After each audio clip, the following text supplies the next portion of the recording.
Welcome, everyone.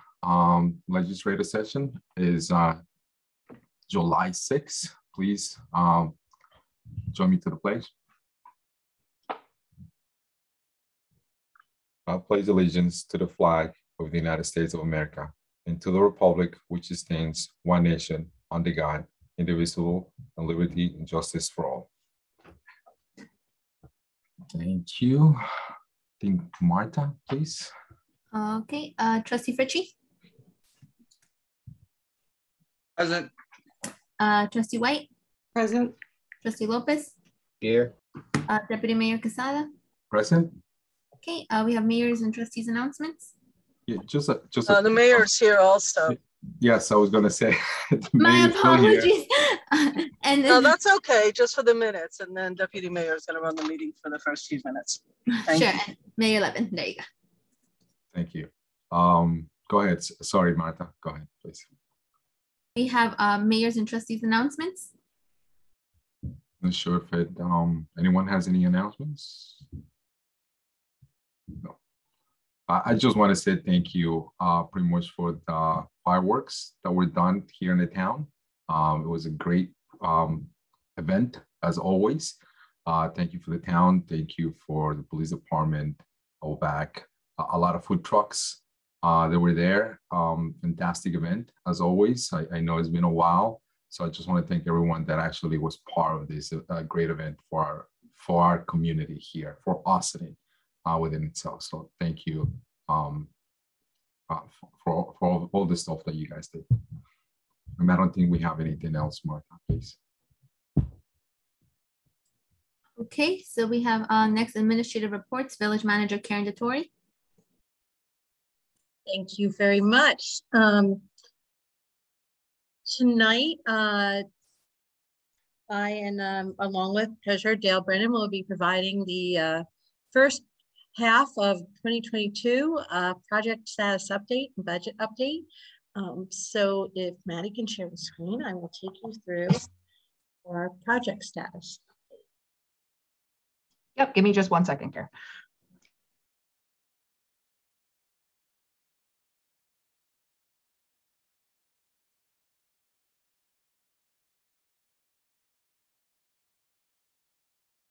We have an exciting show for you tonight.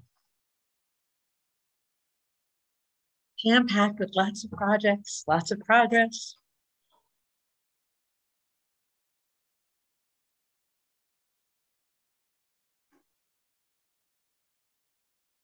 Okay. Okay. Yes, thank you very much. So this is the Village of Austin first half 2022 project status update. And if we go to the next slide, we want to talk a little bit about how we go about identifying projects and prioritizing them. So projects are identified with staff guidance and approved by the Village Board of Trustees, but it's based on a lot of different considerations and criteria. So of course, we're looking at projects. We try to be most of our projects, we try to be as proactive and planning forward as possible. So we want to make sure that we're addressing predominant community needs or concerns. We want to make sure that those projects are aligned with our commitment to environmental sustainability. And we want to also ensure that those projects are indeed necessary to improve operational efficiency when applicable. What commitment is required of departments and staff, what resources are needed to execute the project. Does it represent a responsible use of government funds? Are we being prudent and being good stewards of taxpayer dollars? Is it cost effective? And does it support our community's vision and values? So those are obviously need, drive some of the projects. Some things we're paving roads and things. So this presentation is not necessarily comprehensive of everything we do. A lot of the day-to-day operations are not included in these, but these are special projects that are identified during the course of the year. And then each budget cycle, we revisit and prioritize and allocate funding accordingly based on this criteria. Slide, please. So In the past, we've talked about 3 main project focus areas, which are planning and development, operations, and community services. But for this presentation, we also added grant opportunities. And if you look at where we have the yellow, any of the print in yellow identifies projects or programs, things that have been funded in large part by grant dollars. And then we've listed over on the far left, on the far right-hand column, all of the different grants we've gotten over the past few years that are being implemented. Many of them take several years to be implemented by the time we write the grant, get the grant, and then implement the grant. So a lot of them are relevant to projects that carry over from year to year. So I'm going to go into the projects in detail, but really to talk about how we look at these, we have our planning and development projects. So that would, an example of that would be the 30 Water Street mixed use affordable housing development, as well as some of the work that we're doing on in parking or road diet, the 5 Corners reconfiguration and update, as well as other things that we're doing to improve the waterfront, and just look at ways we can make sure that as the private sector development goes forward in the community under the comprehensive plan that we've done recently, that we're also set up from a public perspective where our resources intersect to be able to plan those as well, in leveraging synergies and making sure that we're optimizing all of the impact that those planning decisions can have, be it traffic flow, safety, housing, and a range of other things. Operations has more to do with things that we need to run the village. So the Indian Brook Water Treatment Plant would be an example. Municipal building services such as an elevator at Croton Avenue, some other road maintenance work and updates, our firehouse consolidation study, and improvements that we want to make at the community center. Community services are looking at the resources that we're providing to the community. So these can be tend to be a little bit more program oriented. So our youth bureau development, environmental sustainability initiatives, which span a wide range of different types of projects, as well as the ability to really make sure that whatever we do, we're looking to projects with environmental sustainability in mind. Quality of life, code enforcement, pandemic response, and this year a new village seal that was approved. So again, this lists the grants that we've done and are pending, but I'm going to go into that in more detail. So let's go to the next slide. And I think it's really important to note that these just aren't projects that live in isolation, that the execution of these projects is actually quite strategic. We're looking to make sure that we're not just executing projects for project's sake, but those projects work in an integrated way to provide a robust and viable foundation for our community, to make sure that we're supporting our residents, our infrastructure, and development, economic development, sustainability, and the things I've mentioned previously. So there's a lot of thought process that goes into strategically aligning these initiatives, working on them collectively and synergistically to maximize their impact, the efficiency, and sustainability of these projects. Slide, please. So if we go down the project list for planning and development, one of the major projects that we've been talking about for the past few years is the development of mixed use, all affordable development down on 30 Water Street, which is currently our organic waste yard, or our DPW site, as we commonly call it. We did approve a land use acquisition agreement at the end of last year, and we are looking to negotiate the pilot, which is payment in lieu of taxes, which we'll be meeting with the developer sometime this month to talk about the pilot and refine and finalize the pilot. The environmental review is underway and will be completed for this project this month. And the next step will be going to the Zoning Board of Appeals for variance determinations sometime in October. And then pending the Zoning Board decisions, it will move on to the Planning Board determination sometime in December 2022. So the project is moving along. Once those steps are done, remediation of the brownfields at that site and the contamination at that site will kick in as well. So it will be a process, but once it's done, we'll have 109 units of affordable housing along with some nice retail space as well as a community center and a community room, and the Sing Sing Hill walkway will be completed and will end in a plaza on Water Street. Parking and mobility. Karen, I'm sorry to interrupt. Quick question. Questions, you want to do it at the end or by projects itself? You can ask during the presentation. I'll try to make sure I'm not slowing down too much. So Okay. I think we should ask, sorry, I think we should ask because it's hard to always go back to. Right. But I'm going to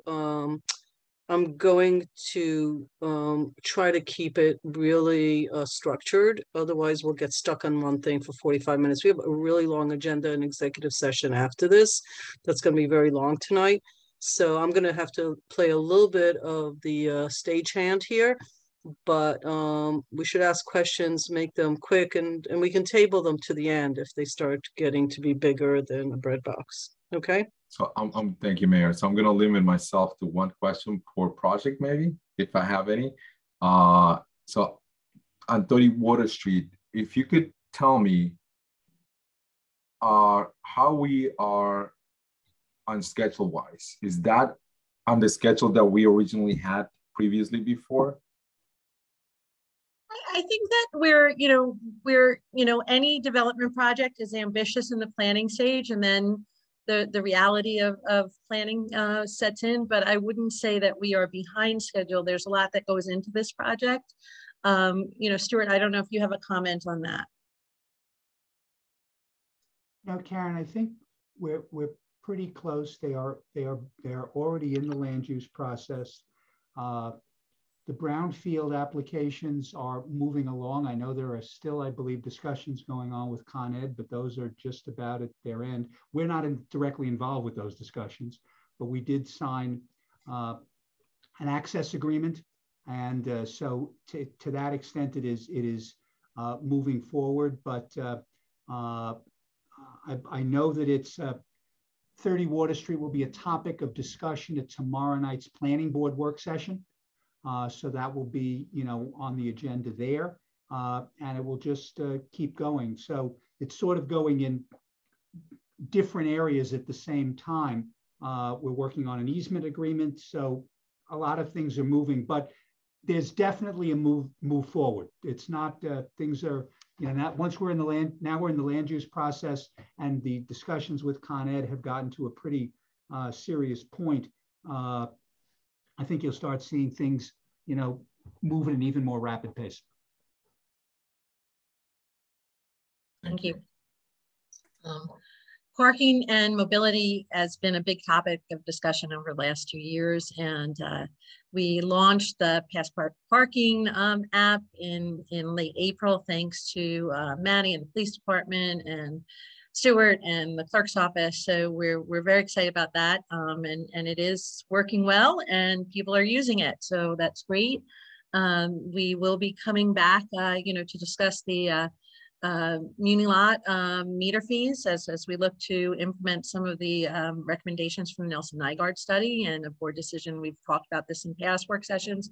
A board decision on those fees is required, so we'll bring that back for discussion along with the in lieu of fees for parking, which we're working on updated recommendations at the board request so that we can bring those forward too and move forward on those parking initiatives too. Where I've put these little green leaves also indicate where sustainability is an important consideration. So a lot of the parking and mobility ultimately is also looking for ways to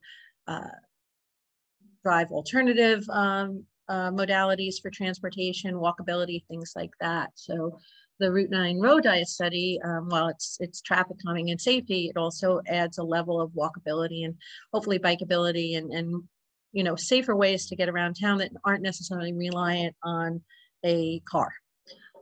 So the study is complete and has been submitted to the Department of Transportation for review. The implementation, we submitted a grant application for federal community project funding, and we did that to Senators Gillibrand and Schumer, as well as Mondira Jones, and we'll be, I'm sure we'll be following up with Sean Patrick Maloney. But the good news is that we did hear that the road diet is included in the House Appropriations Subcommittee on Transportation and Housing in the draft copy of appropriations. And while it doesn't guarantee funding, it is certainly a good thing to hear. Main Street Five Corners, a while back, our village engineer Paul Frioli presented just a couple of weeks ago design for the Five Corners, the re-envisioned Five Corners, safer and more pedestrian friendly Five Corners. And that is, we're looking to finalize those designs soon and hopefully begin construction in early fall. Downtown Revitalization Initiative, our $10 million grant, our DRI initiative has taken a lot of time, but we did complete the planning phase, and kudos to the local planning committee, which was a group of 15 individuals from the community and also members of that work with us in partnership with the state. A slate of projects, which I'll go through a little bit further in the presentation, has now been submitted for the state for consideration of funding, and we're working with the consultants to develop a strategic implementation plan, which will incorporate those recommended projects, as well as some of the projects that didn't maybe make it to the cut, but we want to keep in a strategic planning document to look for funding and other ways to implement them going forward. Karen? Yes. I like the leaf idea so that there is a little bit, sorry, Maddie, whoever's running this presentation. I think it might be, it's like a menu. So it might be helpful to do two things, if I might suggest. I know each time these updates look just a tiny bit different because they get better, right? They're a communication vehicle. Include with the leaf, the icon for the DRI that we used to use. I think if the project is like, I don't know, call it more than 50% directly related to DRI. One could argue all these things are related to DRI and purposefully, right? That's like a good thing. But where they're actually effectuated by DRI may be next to the leaf, or in the way you do the leaf, you might do that icon so that there's an understanding. Also, if I might suggest on all of these, it's implied but not stated, maybe a different color bullet at the end that says next steps, and understanding in a footnote that might be next 6 months or just the next big milestone. You did write some of them like VOT decision required or that, but it doesn't quite say, you know, I don't know, on the road diet, right? So next step might be X, Y, and Z to meet with or get approval from to move it to the next, like whatever the next milestone is, just so it gives a little framing, I think would be helpful. Okay, will do. Next slide, please. So the next round of grants is open now too. So the next big round of state funding is done through what's called a consolidated funding application. And those grants are due July 29th. And we will be coming back to the board because as we go forward planning these, back probably next week, we'll be talking about matches that we'll need to document to execute the grants requests. So we're looking at 4 grants. 3 of them fall under planning and development, and one is our local waterfront revitalization plan, LWRP grant, and that's a planning grant to update our local waterfront revitalization plan, and that as you know, that probably has about, I think, a 10 or 25% match. And we'll bring you the final, we really just started this process, so I don't have the numbers, but that would continue the work that we're doing with the CAD study and the environmental studies that we're doing down on the waterfront, along with estuary grants and the walkway and all the things we'd love to see to make sure that our waterfront is preserved and resilient over the years to come. Empire State Development also has funding for some of the projects that we have already put into the DRI, but we know we're not going to get total funding for. So that would be the multimodal parking structure, which we're anticipating would be built in the Brandwidth lots. And we would look to get more money in addition to the DRI money to fill the gaps so that we can lighten the burden on the taxpayers. If we have to bond, we just want to make sure we're covering every angle to make sure that we can pay for these projects as efficiently and effectively as possible. And similarly, for the Market Square redevelopment, we'd be looking for a grant to supplement the funding that will hopefully be coming through the DRI on that as well. Restore New York grant is going to be issued on July 11th. That'll be due in October. And that may also allow us to get more additional dollars to fund the 200 Main Street rehabilitation project. So for operations, certainly the biggest project that we're looking at is the Indian Brook Water Treatment Plant. We've been talking about upgrading the plant, building a new plant, improving its capacity, as we're required to, also making sure that this plant addresses issues of testing for lead and copper and treating those things so that our water is safe and pure, along with contaminants that may be due to algae blooms, other things as we go forward. And obviously, this is a really important project. We are waiting still for final approval from Department of Health. We've received comments. We hope it's the last round of comments from them. We're not sure. We're responding to those comments. We're keeping our fingers crossed that we'll be able to bid this before the end of the year. We have hired a construction management firm that was done last year. We've bonded $60 million for the project, and we're hoping that the bids come in within that bond amount. We have secured $3 million for this project in 2019 through a water infrastructure improvement grant, as well as $160,000 for an infrastructure grant, which would go to the green roof on the project. We were granted property tax exemption resolution by the town of Ossining and the school district, and this is significant.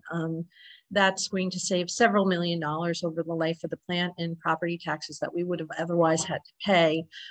So having that exemption now is a very good thing in making sure that we keep our water rate costs as low as possible. And again, as I mentioned, we have Department of Health approval pending. Once we have that approval, we can go forward with the bid. Any questions on the water treatment plant? Well, I think the water treatment plant will have to be discussed with the board. It's a huge project, and I shared my concern with the village manager about prices and costs of literally everything related to building and the management of construction as skyrocketing beyond our control. It's already at a price point, this project, well beyond what the board that approved this project 5 or 6 years ago had intended. I'm not sure it would have approved it if the prices, the cost would be what it is today. So I just want to put just sort of a footnote on this, that I think we're going to have to, not tonight, because I think this is an update, but this project will have to be discussed in greater detail vis-a-vis costs as a topic on its own. So I just want to put it out there as a statement. That doesn't mean I'm saying we shouldn't do it, or we should do it, or should do half of it, or 3/4. I'm not saying that at all. I'm just saying that it needs to be discussed by the board at this juncture. So we will be bringing this topic to a work session, because we need to have an understanding of what's mandated that we need to do to make sure that we're, can actually run a water treatment plant and plan for the future. Obviously, cost is a paramount consideration, but there also is some other factors too that we'll have to discuss in more detail. And I agree that another discussion for that makes a lot of sense. We will bring our all of the experts to weigh in and make sure the board and the public is fully briefed on what the issues are. Unfortunately, today was the we were supposed to receive the bids for the 16 Croton elevator. Sorry, And I'm sorry, before you jump into that topic, and I just want to kind of piggyback on what the mayor said and what you actually said as well for the Indian Brook treatment, water treatment plant. You know, one of the things that is missing is also while we have the rate changes to the town as well, correct? I would like to see, I know, but if you can give us an update whenever Indian Brook presentation comes to a work session, I would like to see what's the status, because we have a projection on water rates for them as well. So I would like that to be kind of tied in, maybe more like an introduction to that. Right. So right now, any discussion on equalizing the water rates is just a non-starter, to be perfectly honest. Until we know what this plant comes in at, we cannot have a conversation. I've discussed that with the town. Which is fine, but there is an understanding of what that looks like, because I think we have to have that as a part of this general conversation. What the cost of the total cost of the plant will renew that discussion with the town too, because what was proposed 2 years ago under different assumptions may no longer be feasible. So we will bring that up to date, what the possibilities are too. But you know, so yeah, no problem. So getting back to the elevator, we did not get any bids on the elevator, but we are rebidding, and we're publishing a notice to bid on 7/20. We have been lucky that now that community development block grant funding from the federal government's been restored to Westchester, we have been successful in obtaining grant money. So we've obtained funding for James Street Road improvements. Unfortunately, they should have been implemented last year, but there were, because of COVID, there were delays in the federal government releasing those funds. So we did, Paul Fraioli and I met with the county planning department who implements these grants through the Westchester Consortium a couple of weeks ago. So we are looking to do the James Street Road implementation hopefully in 2022, as well as starting to work on phase 1 of improvements for Spring Street, which would be Broad Avenue to Washington Street, and then the Nelson Sitting Park Playground, which we got funding for, would ideally happen in 2023. Again, we're a little bit of a waiting game, so there is a chance these might be delayed, but these are projects that are in the pipeline and they will get done. We were also invited to resubmit a request for phase 2 improvements to Spring Street, which would complete the Spring Street corridor from Washington Street all the way down to Sparta and Rockledge Avenue. Originally that was turned down because they didn't feel that the street improvements, the sidewalks had reached their the end of their useful life, but we have lots of evidence and documented in photographs to the contrary. So there's definitely work to be done there. We're hoping that that work gets funded as well. We are also looking at operational policies and professional service, and I have to let the cat out, I'm sorry.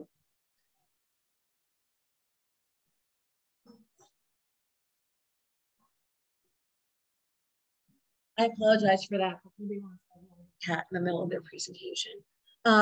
Operational policies and professional services and municipal agreements. So police reform and reinvention was a big initiative, and the committee has been established. Vehicle procurement and expense reimbursement policies will be on the future agendas for board discussion. We got our village seal approved and it looks beautiful. We have our RFP schedule for our various services that we use. So this year, our stop loss, land use council, and our fiscal, our financial auditors are on the docket for RFP review. And we do plan to start looking at IMAs. Really, we just have started this discussion and looking at some of the IMAs and make sure that we are updating them between now and the fall, and hopefully have some of those updated before the end of the year. Next slide, please. So Another exciting project is the firehouse consolidation study, and this is something that we've been talking about for a long time, and we did have a study in 2013, but we have signed a contract with Mitchell Associates, and we'll be starting an updated study to move this project along in September. We have 2 state and municipal facilities grants, otherwise known as SAM grants. So we have $500,000 in funding for a new pool area, which will be part of a larger upgrade to the community center pending DRI funding decisions. And we also have a Vets Park playground update. And that, unfortunately, there's been some delay with the playground equipment, but I think we're like slated for November to put the new playground equipment in. And we should be getting started. We can get started on the pool area in advance of some of the other stuff. So once we have the grant agreements documentation in place, we can start working in that on that. For sustainable infrastructure, we've been working with New York Power Authority for solar arrays, which will be constructed at Central Garage, and that's underway. As in fact, I just signed some very weighty contracts today. Thank you, Stuart. And the train station parking lot on the east side. So that's really exciting. And I know that's things that people have brought up in the community before. So to see those come to fruition is tremendously exciting. And we continue to evolve our electric fleet and do things to make sure that every decision we make is that much more environmentally friendly and sustainable going forward.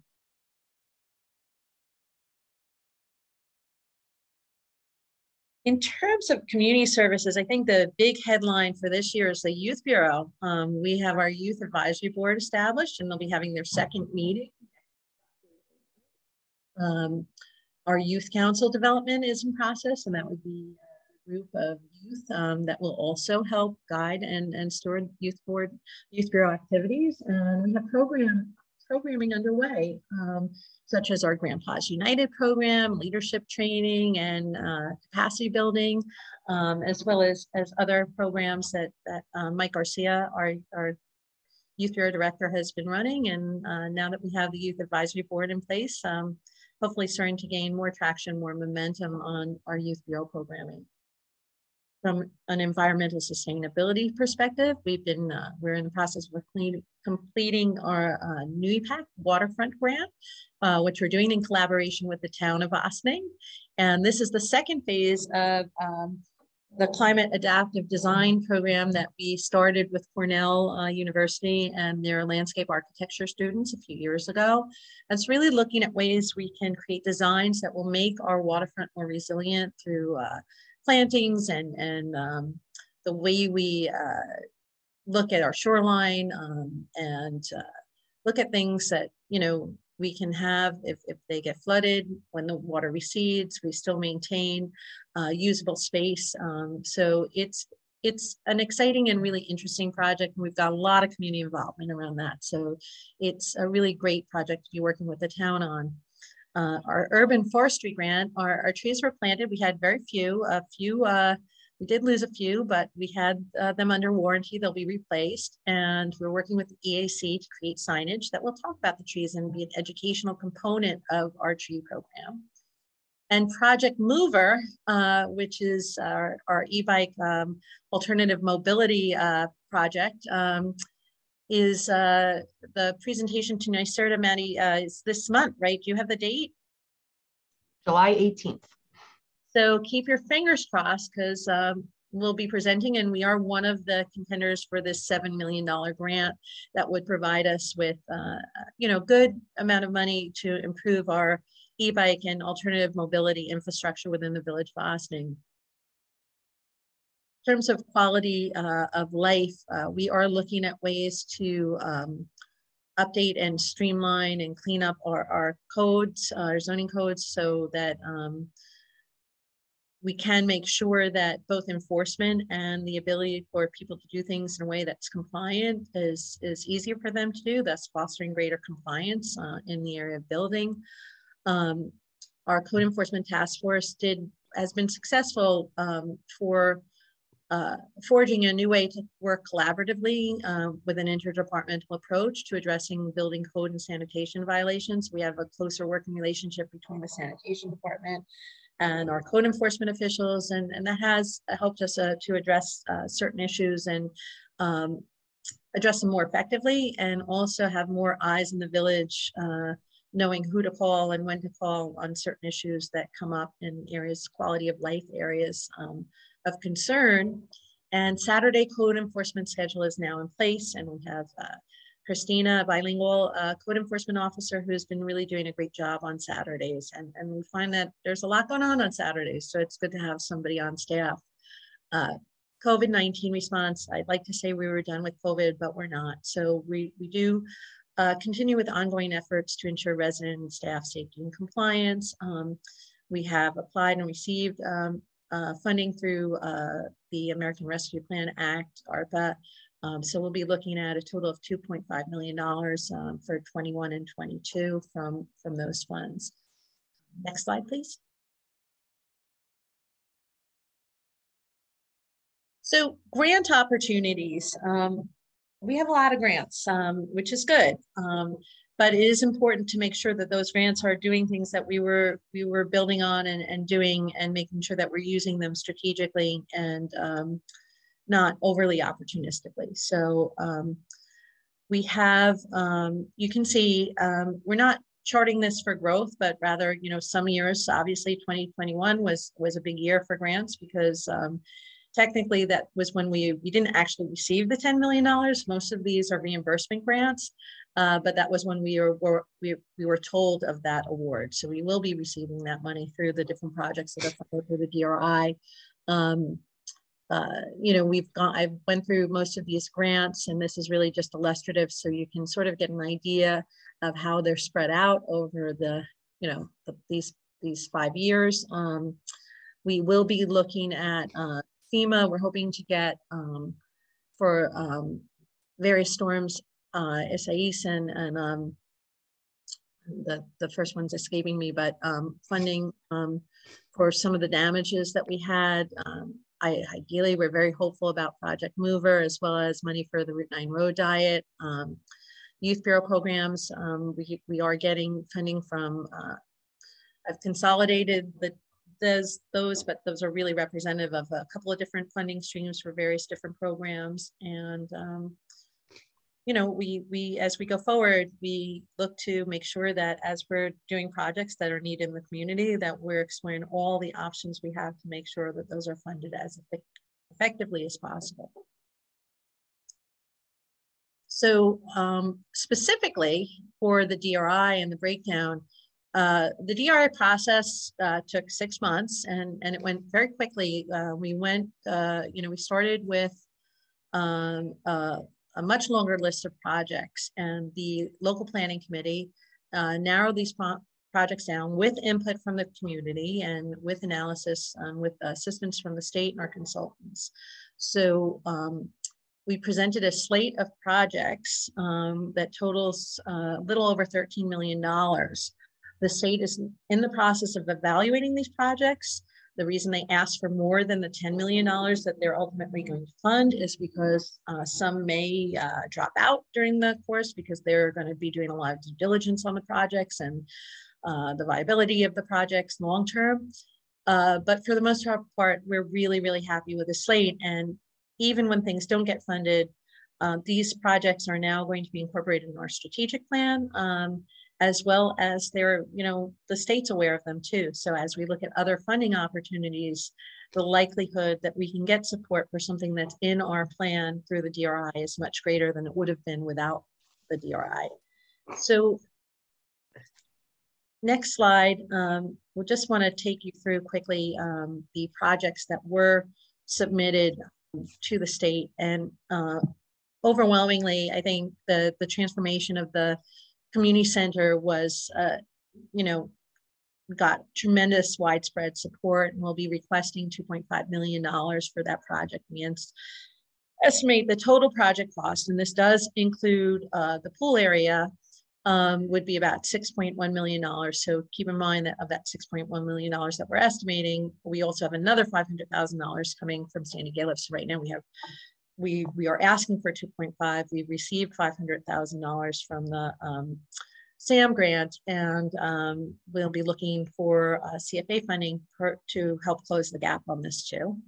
And this will be remodeling the whole center and bringing it up to date, optimizing the space and making much more user-friendly and more sustainable. So decarbonization strategies and ways to make it an environmentally progressive building are all in the works. Our next project is preserving the 200 and adaptive reuse of the 200 Main Street building.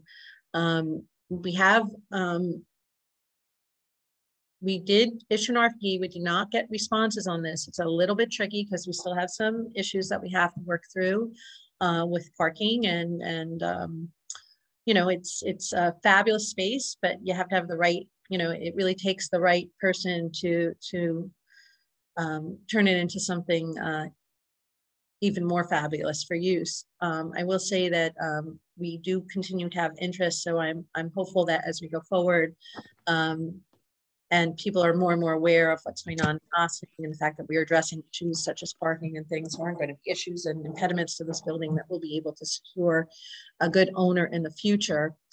We've asked for the project cost is really make it more developer ready with HVAC systems, new windows, repairing the facade, elevator system.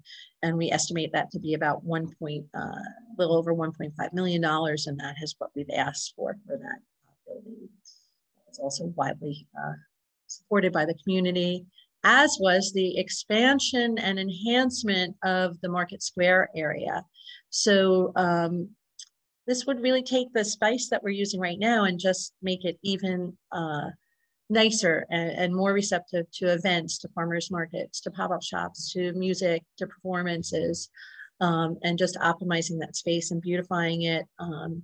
Maybe, there's some examples of directions we can go with more outdoor seating or stage area things. These are really illustrative, but we've asked for working with the consultants who helped us with these estimates. They estimate this to be almost $3.5 million.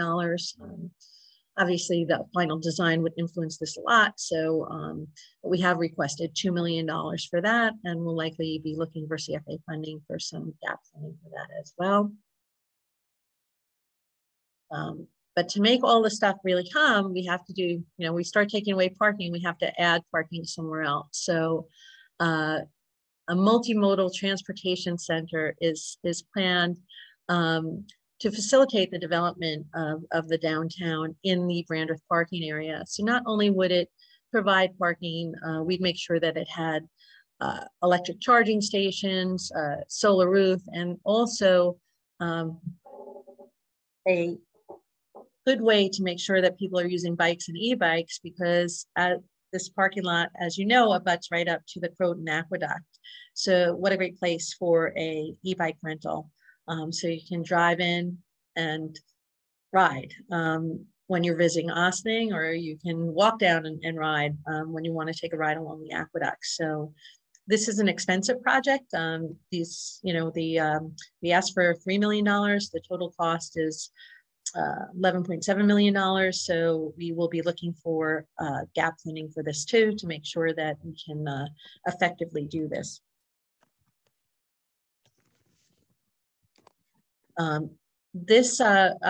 The preservation and revitalization of the historic Olive Opera House building was brought to us by Brandreth Potential Realty Company, and that's the Fan family who are the owners of the building, and this is a project that they brought forward to upgrade this building to accommodate flexible workspaces and studios and performance space and some retail tenants. The total project cost is estimated at $3.1 million, and they've asked for $1.5 million. If I may, it wasn't really clear to people that this is not a village-sponsored project. we're presenting it, and the village manager is presenting it as a part of DRI to keep it whole. But it is a private entity. If they are able to do it, that's great. If they're not able to fund it, it's their private property. It's not a village initiative. The DRI does allow for local business people to participate, and there were a couple that did.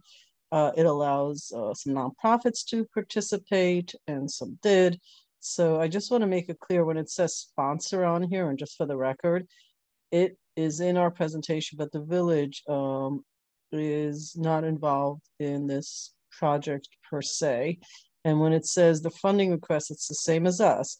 The funding request is made to the state as part of this process. It's not made to the village. The village doesn't fund this project. Thank you. Thank you, Mayor. It is an important point that the DRI funding is used to catalyze economic development. So in many communities, it's the private sector coming forward with projects that have some community benefit that seek funding through the DRI to make sure those projects can be completed. Next slide, please. So another project that's not sponsored by the village, but is the Sing Sing Prison Museum UV Center. Right now is looking for a home downtown, and possibly that it could be in the Olive Opera House. They're looking to fund, their funding request is $600,000 for the $697,500,000 that it is expected to be. So I met with Brent Glass from the Sing Sing Prison Museum today. So they are hopeful to get a preview center, obviously in Austin, that will be a precursor to the full museum, as well as the ability to go see the cell block and the concepts evolved to really be a social justice prison reform. And that is also very popular among the community, among residents. Next slide, please. So another project that we're looking at is enhancing streetscaping in the Station Plaza neighborhood to improve connectivity. This is looking at the intersection of Main and Water Streets. And, you know, right now there's some outdoor dining in front of Maracas, but certainly, you know, with some streetscaping, you have room down there to enhance the ability for sidewalk activity and sidewalk dining. Just enhance the area overall without dramatically changing the area, but really making it a good place, a connective place, and a nice, you know, a nice place, because it is a nice place already, but really making sure that getting people to come there and visit, and making sure those shops down there, the restaurants, are more viable as well. So the total project cost for that is estimated at $857,000, and we've requested the total amount for that. Karen, can you go back to that previous slide? Thank you. I guess just as a general comment on this one, of any rendering that we produce or is on behalf of the village, can be a little bit more realistic of what it is, because by looking at this, if I go there right now, it's not flat. Sure, is the topography itself is a little bit different than this. So I don't want people to think that we are going to be, you know, regrading anything in here if they see a rendering like this. These are very illustrative. So we certainly had limitations in what we could do in actual planning drawings for this project. So these are really just illustrative. And, you know, obviously they're not totally accurate, but just to give a look and feel. And this, so you know, maybe, the total design could change. Maybe we should be, maybe we should put like a disclaimer on something like this, where it says just a rendering, illustrations only. You know, to me, you know, again, I don't want to mislead the public thinking that we are doing something that we are that we not expected to do, obviously. So right, and you know, again, all of any drawing for any of this stuff is at this point extremely illustrative. We're nowhere near final design drawings. But I think the point is that these are public meetings, so we've had these sort of illustrations and end up in some, you know, low-hud article about how something will look. And they literally copy and say from a meeting held by the board, which is accurate, a meeting held by the board, and they made a copy of it. And then we get calls because I do think there has to be a big band across this entire picture, that this is just a show space. It's in this particular case, it's nothing like what it's going to look like. I mean, I don't have to be an architect. There just are better drawings that could have been done for this by the consultants. I know you guys don't do this, but this is one of those. We're actually working on refining those designs now, because that'll be part of the strategic plan. Again, just very illustrative, because there were a lot of limitations in working in a 6-month time frame to get this stuff done. I understand, and I think it would be helpful to just put a big band across, so whoever lifts this and then makes it into a story, that they're not going to be able, unless they're really good at Photoshop, are not going to be able to just take those words out, so that it becomes really clear. I mean, I think we have to do stuff like that, unfortunately. Okay. All right, next slide. So I would say this is very illustrative, but we didn't have a lot of pictures of fish ladders. So an eel ladder. So one of the projects going forward is enhancing the Sing Sing Hill Greenway as a community asset, an environmental asset. And we are looking to install 3 rock ramp fish ladders, which also work for eels, which facilitate the ability for aquatic life to spawn upstream, thus creating a more robust population of aquatic life, including various fish that I didn't even know existed. And we learned a lot about what goes on in that kill. And we want to make it easier for everybody, everything that's living in the kill to thrive. So these installations are done in other parts. In fact, I think in Yonkers they have one. But doing this along the Greenway would allow us to create some points of interest, some educational points of interest, and just make that Sing Sing Hill walkway, which already is a great experience, an even greater experience, especially now as we complete it. And it really takes you through from the community center down to the waterfront. It really sort of creates another avenue of connectivity that makes walking hills a little bit more enjoyable. So we're excited about this. We anticipate that this would cost around $400,000, and we've asked for $375,000. I do want to reiterate that really another word that should be added here is educational asset, because we live in a unique area of the Hudson. The Hudson in itself is a unique river. And we have folks in the environmental courses that appreciate that, but everybody can appreciate it. It's village manager isn't kidding. A lot of us really learned a lot about this and how you measure the health of the river through some of this.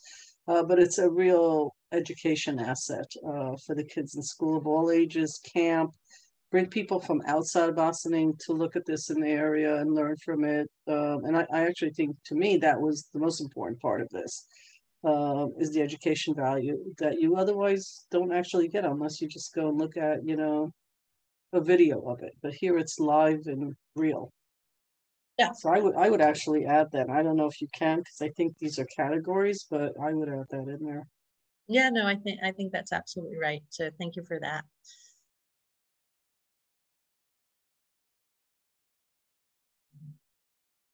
The town of Ossining submitted a project to upgrade the Lewis Engel Waterfront Park performance space, enhancing the theater space, the stage space, so that we can do more, community events, accommodate more community events, cover the stage so that if there's a light rain, the show can go on and you don't have to worry about any electric equipment shorting out. They're looking at moving in and redesigning some of the bathrooms down there and making sure that it's, we're really maximizing that beautiful space. The total project cost for this is $750,000, and they're requesting $600,000. And again, this is a town of Ossining, not a village project. The success of it is the town's ability to manage this and get this going. I mean, everybody in Ossining uses the waterfront, but this is a town sponsored, not a village sponsored.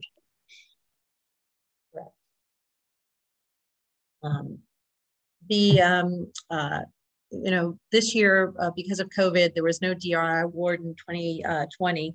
So there were 2 in 2021, and the village of Haverstraw and the village of Ossining were each awarded $10 million. So we went through this project in a parallel path.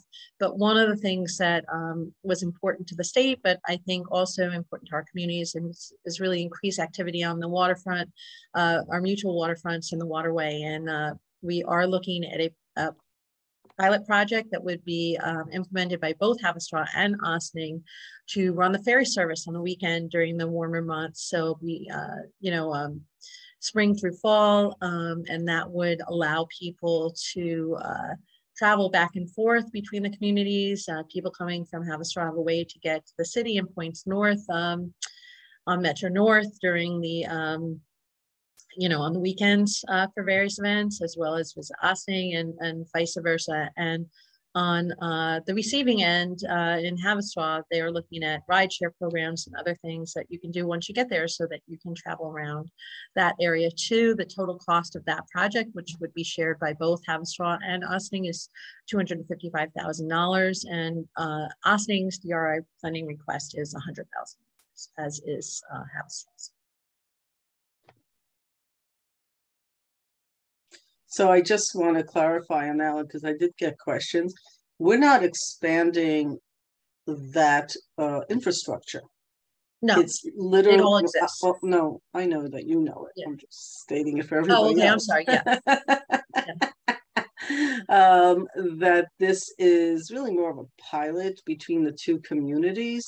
This is a private, the waterway is, charges, and the money is predominantly to subsidize financially so people can go back and forth on the weekend rather than just really what it's set up for right now, which is predominantly commuters. So this really, one of the objectives of DRI is to open and expand to the greater community, to more folks for economic development. Folks will come over, maybe they have ice cream, maybe they go into some of the stores on Main Street or whatever, and then they go home, and vice versa with Haverstraw. And so it just brings in to a wider breadth of, I think that's redundant, but to a wider group of people. And most of the money is subsidizing the ferry, like the per person, the costs, so that people don't have to pay as much to go back and forth on the weekend and make that service available. So it's not an infrastructure expansion or anything like that. So I just want to make that clear. It's not so clear when you read this. So that is the slate of projects that has been proposed to the state. So we'll find out before the end of the year, or by the end of the year, what the allocation is. We are working with the state. We're continuing discussions with them on creating a strategic development plan that will also be submitted towards the end of this month. It creates a network, a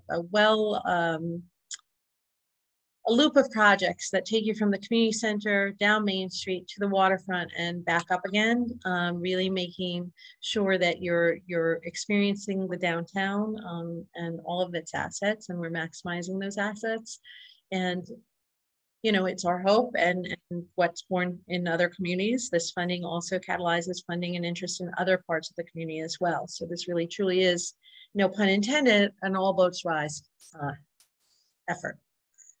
So with that, I'd like to turn it over to our treasurer, Dale Brennan, who's going to provide a financial recap for the first half of 2022 and with projections for year end, so that we've acknowledged that there's been some changes in the economic landscape, and we're proactively through Dale's stewardship addressing those and making sure that we're going to be within budget. So, but before we get started on that, we said that let's just take a pause here. Any macro level questions? These are projects, some of which have been around for years, honestly. I mean, when we did the DRI, it was done quickly, but part of that is that we've had many studies over the past 7 to 10 years. We've had a comp plan that included large amount of intense community engagement. There's housing pieces, there is education, there's environment, infrastructure, the community centers being enhanced. We already have a community center. It's not like we're building one. People have said it's time to enhance. The pool has needed help, so that's in there. Solar panels for energy. No better time to discuss that than during, what did I pay for gas? And I have electric cars, but I have to get some gas there for somebody else's car. And it cost me a small fortune at, I don't know, 5 something a gallon. So it really is a wide breadth of projects. But that being said, any specific questions before Dale does the financials? On a macro 30,000 feet up in the air, sort of questions, concerns, comments. I only have one, so, and I'm going to keep it to one, but does anybody else have anything? I also have one, so well, I don't know if anybody else has other questions. But... Beauty before age, sir, so you get to go first. Thank you, Mayor. So Karen, a while back, you and I met and we were talking about general stuff, sure, a master plan, the master vision of what all these projects look like. So all these are great projects by themselves. So I was hoping to see, and I'm hoping to see before the end of the year, obviously, sort of like how one project relates to another. One of the interesting parts that you mentioned is, we do have an R5, an RFQ, I think, for the parking lots on, right next to the post office. So we are removing some parking. We are trying to create more additional parking, but one of the projects in here is additional parking in a downtown, literally downtown, down in the waterfront area. So how does all these projects relate to each other? If we don't do this, what does affect here, and what is the effect of this? So that's what that's what I think. Hopefully, when you and I talk, that's what I wanted to hear back, is like a master plan, a master vision of all these projects relate to each other. Is it going to be in the next 10 years? Is it going to be in the next 5 years? How does one impact the other? So when and I don't know if the rest of the board wants to see that, but I would love to see that, because then is the interaction with the public, with the community. If we do this, and if we don't do this, this is the effects of what each project has, no matter what we do. So the next phase of the DRI is working with the consultants to develop essentially a strategic investment plan based on exactly that. So these projects, how they interrelate. So I think that it's important to note that in a perfect world, or I don't want to say that, in typically speaking, a private sector developer would have probably put in for the development of the Market Square and post office parking lots. And as part of that would have requested, that would have been where the parking lot and the Market Square open space were asked for as the DRI request, because we didn't have the time a private sector developer to do that. The state really wanted to see those projects funded, because they know that nothing really, the biggest impediment that we have downtown to development right now is parking. So if we're using most of our space as parking, our developable space currently for parking, we take that parking away, parking is going to be an issue. Parking is also an issue for 200 Main Street. It would be an issue for the Olive Opera House. It's and that's what I'm saying. I mean, looking at right now as an individual project, they're all great projects, but one affects the other, and one benefits the other. So right now, I don't see that as what is the relationship again as an that's going to be project, all illustrated. And again, I could have probably done a better job of presenting it that way, but that is the next phase. So by the end of the month, we're working on a strategic plan that will lay that out. We'll just, we discussed this. I really wanted to, in the interest, this obviously is a little bit longer than 10 minutes, and I know we have a long agenda, so I wanted to make sure we got through just what the which immediate is fine. As long as you now you tell them that there's something that is coming, again, it's imminent. Okay, that's fine. That's the only question. And then also, I'm sorry, Karen, but also, Manny, I think The state, we're looking at projects individually now in a list, and they're categorized, right? So that's good. So that's like an XY axis. We're sort of asking for a third axis, a third dimension, which is you pull this lever. Like, would you do the Olive Opera House? And therefore, would you do the Sing Sing Museum if you didn't do the Opera House? If you didn't do that, if you didn't have parking, No, would you do... No, but let me finish. Let me finish. Some of this is going to be discussed by the state. So I think they have to at least wait to see if what the state's approving, because remember, there's 13 million. Once they get back to that, and I don't know when the state will do it, then I think what you're doing is exactly like the goalposts, so that we know when we do X, Y, and Z happens, and if we don't do X, maybe Y and Z doesn't happen, and it drives your investments, I think, is what you're saying. Yes and no. And again, okay. the master plan that I was hoping to see, because I've been talking about a master plan of all these projects that we were talking about for years, not just now. Sure, it's not just today's idea that I thought about a master plan. I've been babbling this idea for at least 4 or 5 years now, because we always have a project. Sure, we always had the parking lots. We always send out an R5. Many years ago, we did a study. We did a study for 200 Main Street. We're looking at the 5-point intersection. You know, we've been doing projects all along. So master planning is always helpful for the community and for us to have a point of conversation. Yeah. So that being said, and the master plan, there are projects that are going to happen, no matter who's paying for it. Sure, we are looking for things that need to happen in our village. That's the portion that I'm interested in more than anything else. Village projects. I'm not interested in seeing the CNC museum portion of it. But if it doesn't happen, it really doesn't affect the vision of what the rest of the stuff we want it to happen. Sure, we want all the things to happen, and we're going to make them happen some way, somehow, at some point of time. So that's the elements that I want to see in a master plan. You know, that's pretty much it. It doesn't matter what the state wants or not. Can I ask you what format and how you see this master plan? Sure. It's just like any other. Is it a visual thing? Is it like it's definitely, yeah. Imagine an urban planning. Imagine an urban plan, sure. When someone comes in with an idea of a development, sure, they develops, they literally take the map of Austin. And that's my vision, at least. And that's what I expressed to Karen last time I met with her in regards to this conversation. It's like, we have the community center, we have the 5-point intersections, we have the parking lot right next to the post office, we have Market Square, we have 30 Water Street in here, and all these other elements in between. And how do they relate to each other? I want to see the connection. So visual. The connection is people. How do we communicate from one end to another?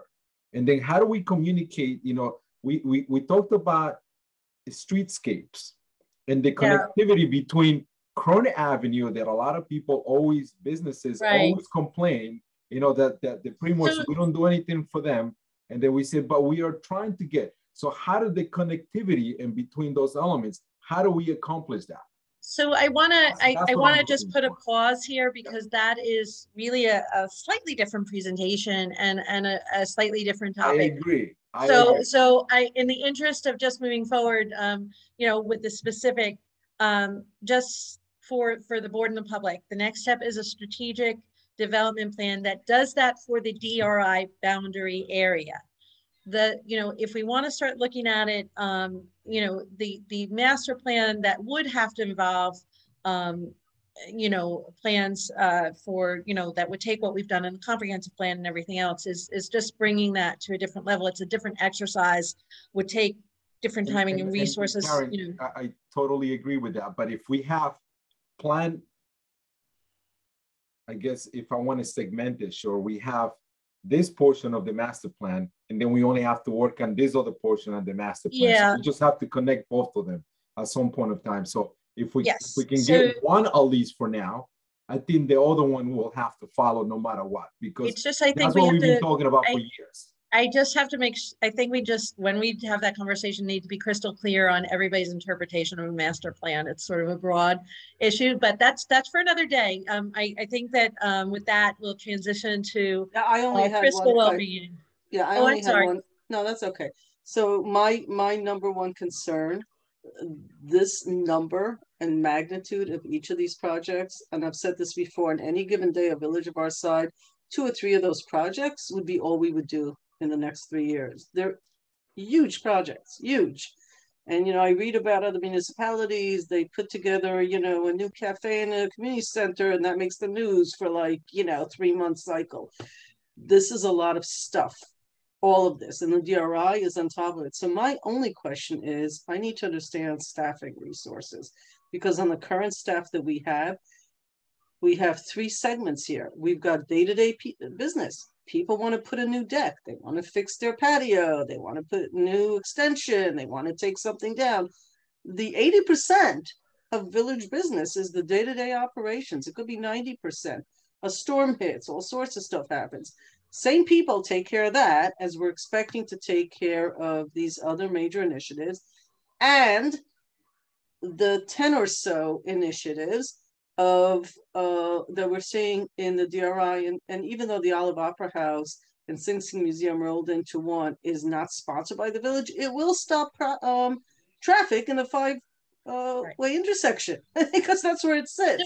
So I have only one thing, and you don't need to answer. I need a staffing. I don't need a plan. I need to understand staffing without double and triple dipping into how we're going to manage all of this, because most grants do not cover staffing, to be clear. No, but most grants in these cases cover the soft costs associated with the projects, because the vast majority of them are construction projects. So the work is going to be, now project management requires staff input and things. So there may be issues where we need to supplement with. I'd like to see more. I'm worried about staffing and the staff when I say staffing.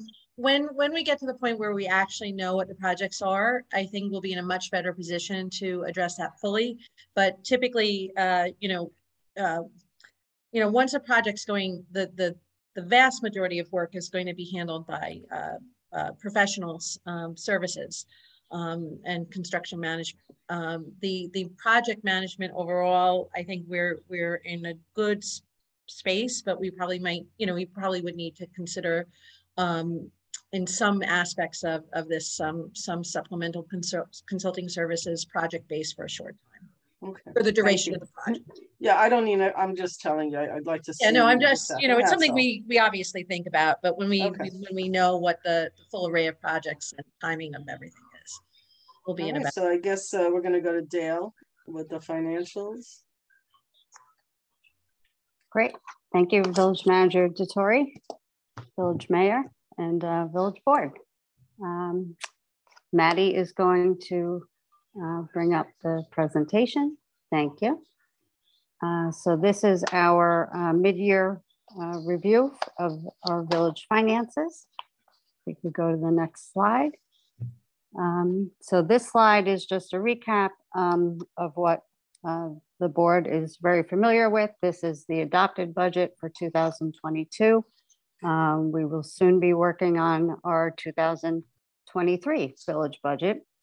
We usually start that in August and do our tax cap calculations, send all of the budgets out to each department so that they can thoroughly go through and make sure they have all their X's and Y's covered for the upcoming year.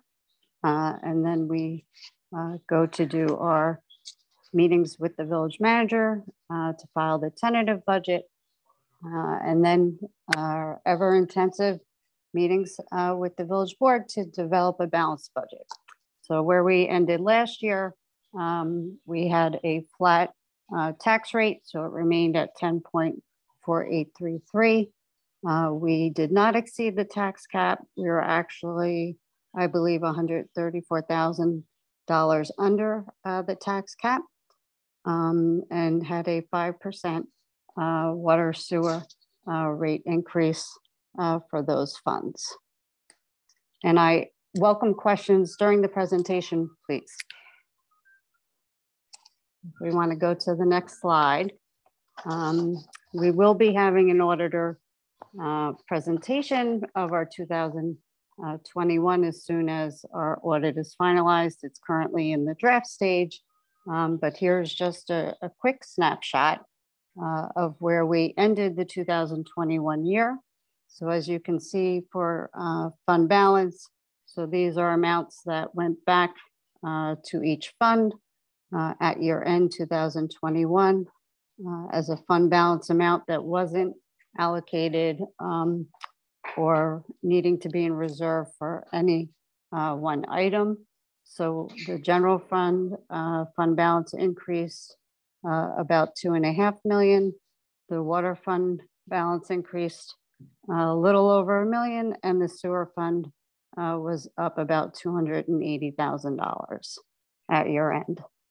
So now for 2022, the board had recently approved a budget adjustment to appropriate $600,000 of fund balance towards the improvements to the Caputo Community Center, really the pool portion of that project.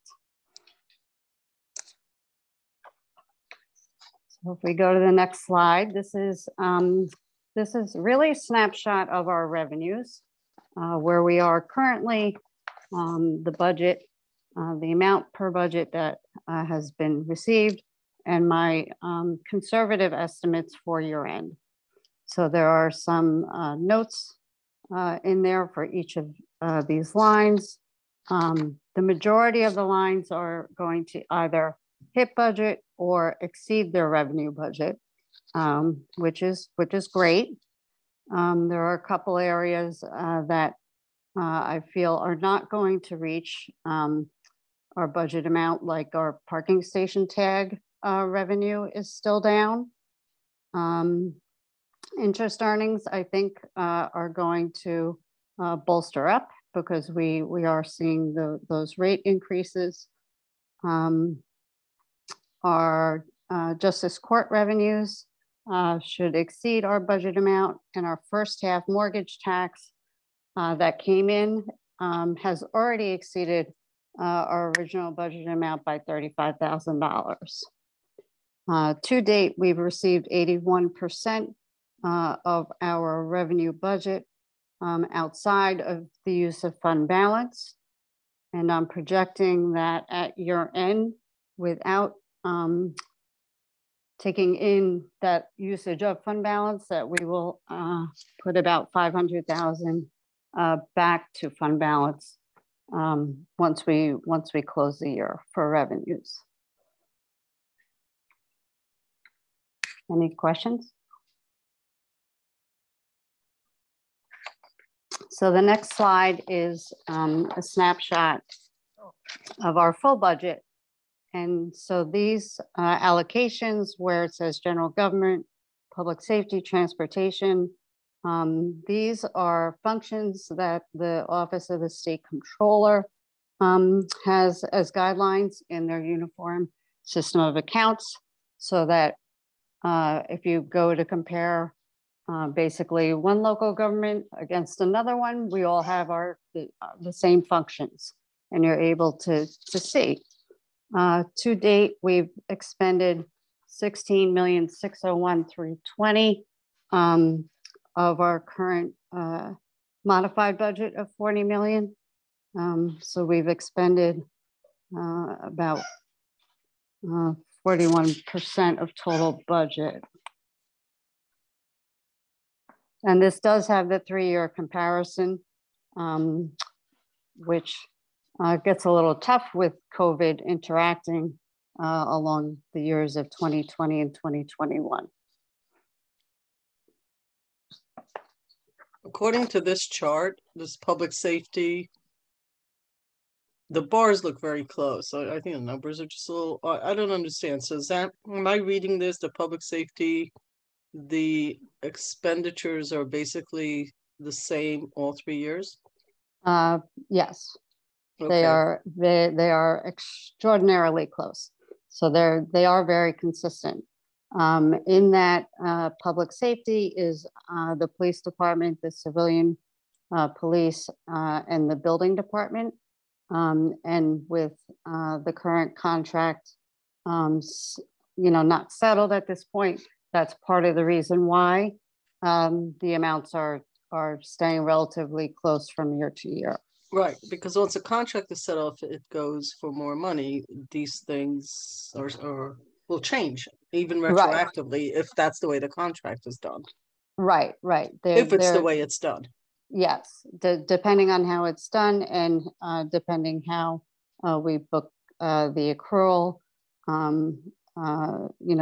in terms of how we have to do it for accounting purposes. Okay, so could you tell me why cultural and recreation, which I don't actually know what that is, why that is on an upward trend? So that is our Parks and Recreation and Youth Bureau. So the fact that it is up is because attendance is up. We've had to hire more part-time employees. The Youth Bureau has gotten well underway now. So that is represented. To date this year, we've expended 1.270 million, whereas last year we had 1.084. Right. So a little less than 200,000 more expended this year. So how is it?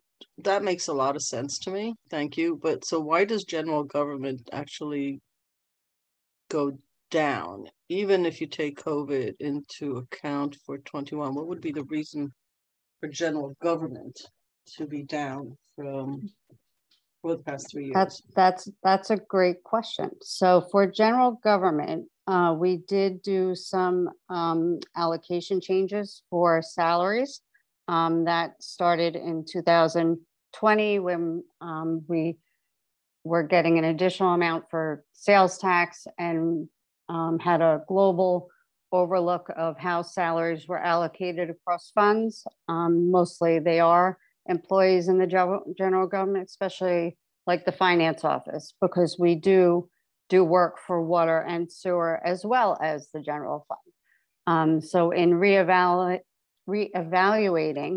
the structure of the charge outs and reallocating for the coming year's budget, you can see that represented in the reduction in expenditures in 2000.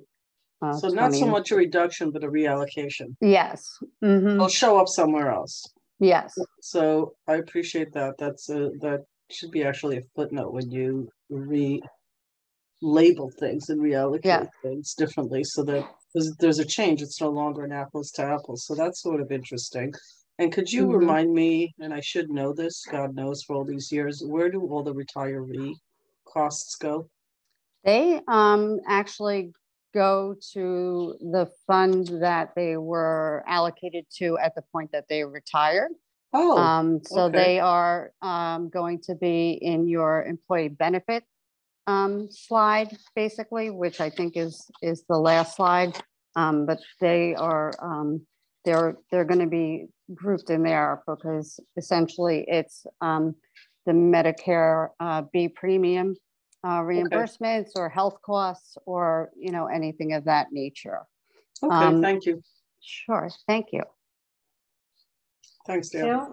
Public safety is police and fire? It's police, it's fire, and it's the building department. Okay. So when we're going through the budget process, each department starts with a number. So anybody that is in the public safety function, their department starts with a 3. Anyone in general government starts with a 1. Anyone in transportation starts with a 5. Anyone in economic opportunity and development starts with a 6. Culture and recreation is a 7. Home and community service is an 8. Employee benefits is a 9. And then a 9-0, because then debt service is a 9-9, and then interfund transfers. Maybe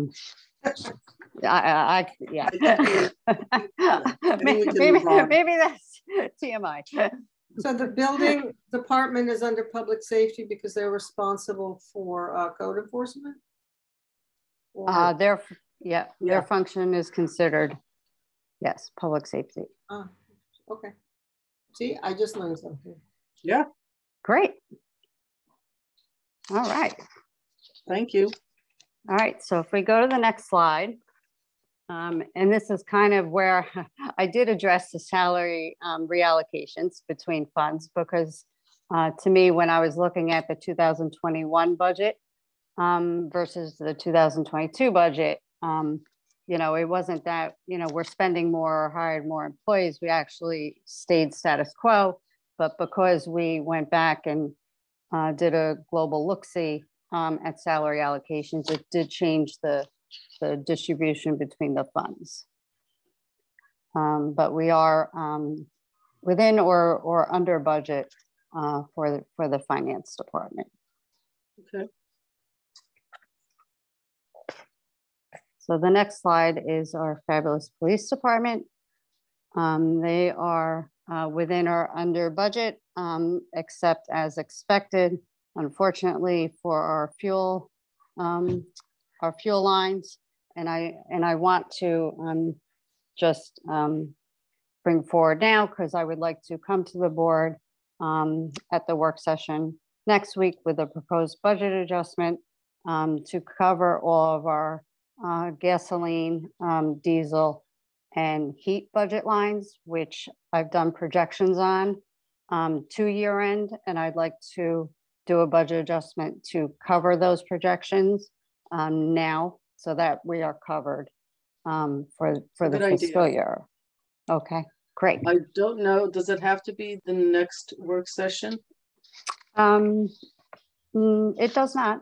Okay. Mayor, we're working on moving some things around, so Okay. not to worry. That's fine. They know, it's We fine. can- I didn't know if time was of the essence, because there's a bunch of things we need to do next week. So, okay, as long as it's, but you want to do it, you brought it forth, we'll do it. I just want to know about timing. That's great. Thank you. Thanks, Maddie. If it doesn't work out, we can certainly do it in August. Not a problem. Okay, thanks, Dale. So the police department, as I was saying, is within or under budget. They do currently have open positions from the first half that is generating savings. And I anticipate that those openings will be shortly filled. It's great. So if we go to the next slide. Sorry, Dale, before Yeah. we move on to that one, so can we go back and just in general for the police department, even though we have some savings on some of the openings that we had, what is the overtime portion of that? Of the total budget? Just for the police, yeah, for the police department itself. Right. Yeah. Right. The police department, I think their overtime line is budgeted at 1.3 million. And I believe when I was looking at this, they were at about 50%, which is right on target. Thank you. Sure. It's 1,318,000 for the year. Gotcha. Thank you. Sure. Any more questions on this slide? Not on my end. Thank you, Dale. No, Okay. in fact, if we need to sort of get moving, I don't mean to rush you, but I'm sort of rushing you. Okay, great. I have no problem with that. So the next slide is our great building department. They are also under budget due to open positions, a little bit over in their overtime line, which if you're short positions, that makes sense. And those two lines will even out, and we will end the year still under budget for the building department, hopefully. So the next slide is our DPW department. They are definitely, because most of, as you I'm sure know, our unleaded diesel fuel lines are mostly housed in the DPW budget lines. So these are projected to be an 80,000 budget adjustment between the gasoline and diesel lines, and 26,000 for a budget adjustment for the heat lines. They do have some savings from unfilled positions during different sectors of the year so far.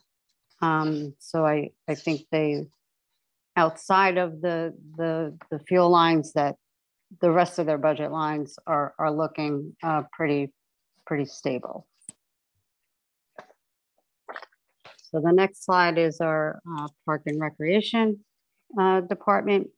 They also have more for the fuel and heat end of it, but their lines aren't as extensive as DPW, so they will be part of the budget adjustment as well.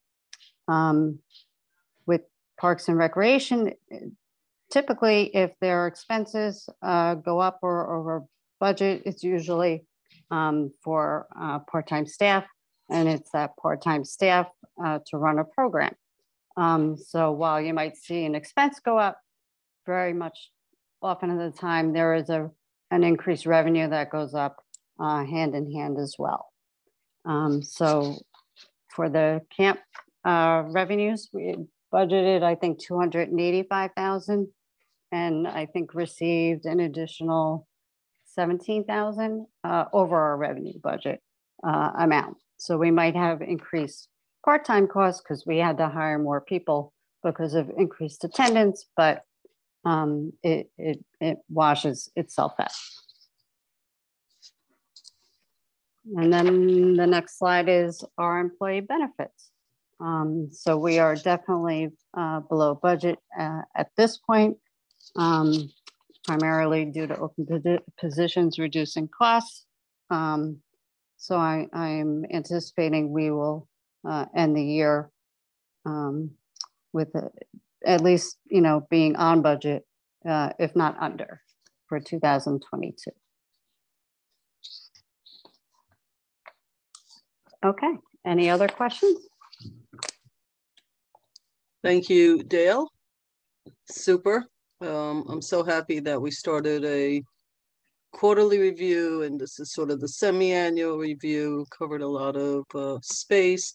I wish we didn't have so many open. It's nice that we're ahead of budget, but due to open positions, for me, I'd rather have the positions, filled and more things getting done, but it's always a challenge. So folks, questions, comments before we move on? I guess I will just call you tomorrow, Dale, so I don't take too much time on this board on the meeting now.